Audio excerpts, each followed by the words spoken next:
Train का भूत। मज़ेदार कहानी का आनंद लीजिए दोस्तों।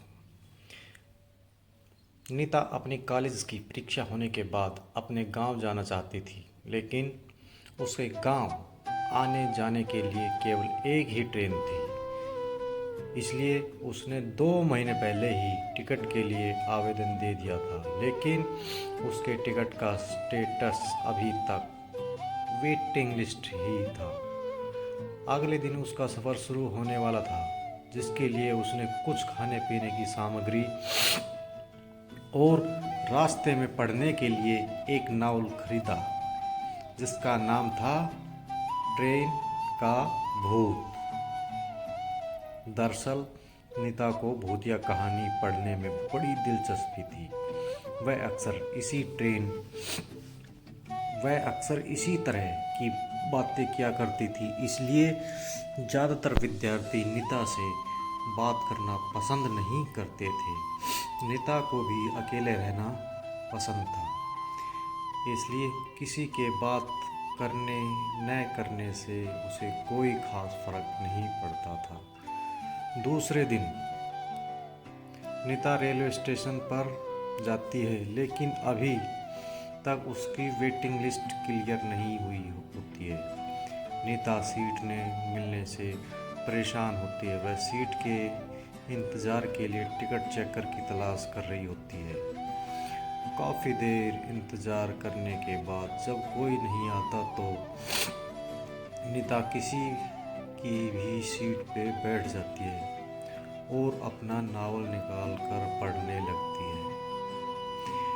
ट्रेन में यात्रियों का आवागमन चलता रहता है, लेकिन नीता भूतिया किताब में पूरी तरीके से खो चुकी होती है। किताब पढ़ते पढ़ते नीता को 2 घंटे गुजर जाते हैं। तभी ट्रेन में एक टिकट चेकर आता है और वह नीता से उसकी टिकट मांगता है। नीता अपनी टिकट दे देती है, लेकिन नीता का टिकट वेटिंग लिस्ट होता है। यह देखकर टिकट चेकर नीता से कहता है, क्या तुम सारी रात ऐसे ही बैठे बैठे सफ़र करोगे? तभी नीता कहती है, नहीं सर, 13 नंबर का बर्थ खाली होने वाला है और सुबह तक उसमें कोई नहीं आएगा। मैं उसी बर्थ पे ही सो जाऊंगी। नीता को बात सुनकर टिकट चेकर को ताज्जुब होता है, क्योंकि यह जानकारी तो गुप्त है। फिर नीता को यह बात कैसे पता चली कि वह सीट खाली होने वाली है? टिकट चेकर सोच में ही पड़ा होता है कि अचानक नीता कहती है, सिर्फ 1200 रुपये के लिए किसी का जान लेना अच्छी बात नहीं है सर। और यह बात सुनते ही टिकट चेकर के चेहरे का रंग बदल जाता है। वह नीता की बात को अनसुना करके आगे की बर्थ में निकल जाता है।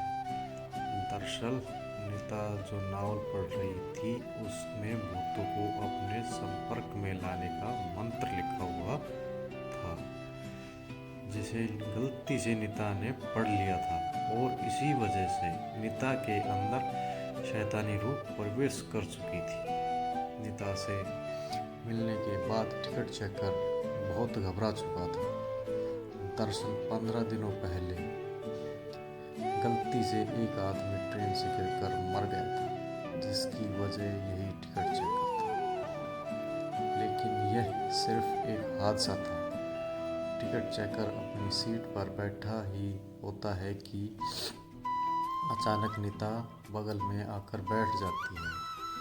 नीता का चेहरा पहले से कुछ डरावना लग रहा था। उसके बाल बिखरे हुए थे और आंखों में काजल फैल चुका था। नीता देखने में ऐसी लग रही थी मानो कोई डरावनी चुड़ैल हो। नीता को देखते ही दहशत की वजह से टिकट चेकर बेहोश हो जाता है। कुछ देर बाद जैसे ही टिकट चेकर को होश आता है तो वह रस्सी के सहारे बाहर लटका हुआ जोर से चीख रहा होता है। उसकी आवाज़ सुनकर रेल के सभी यात्री इकट्ठा हो जाते हैं, लेकिन नीता के डरावने चेहरे की वजह से किसी की हिम्मत उसे बचाने की नहीं होती।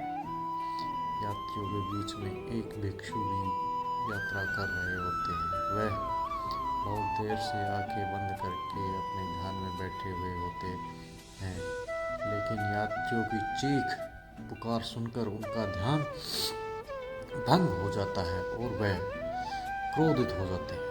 लेकिन जैसे ही उनकी नज़र बाहर लटके हुए टिकट चेकर पर पड़ती है तो वह अपनी जगह से खड़े होकर नेता के पास पहुंचते हैं और ऊंचे स्वर में कहते हैं, तुम्हें उसे छोड़ दो, तुम्हारे साथ न्याय होगा। उसके कई बार बोलने पर भी जब नेता ऐसे ही खड़ी रहती है तो भिक्षु आँख बंद करके खड़े हो जाता है और कुछ ही देर में उसे पता लगता है कि जब तक नेता के हाथ में एक नावल है तब तक भूतिया साया उसके ऊपर से नहीं हटेगा। भिक्षु अपनी बुद्धिमत्ता से नेता के हाथ से नावल छीन लेता है और उसे ट्रेन से बाहर फेंक देता है।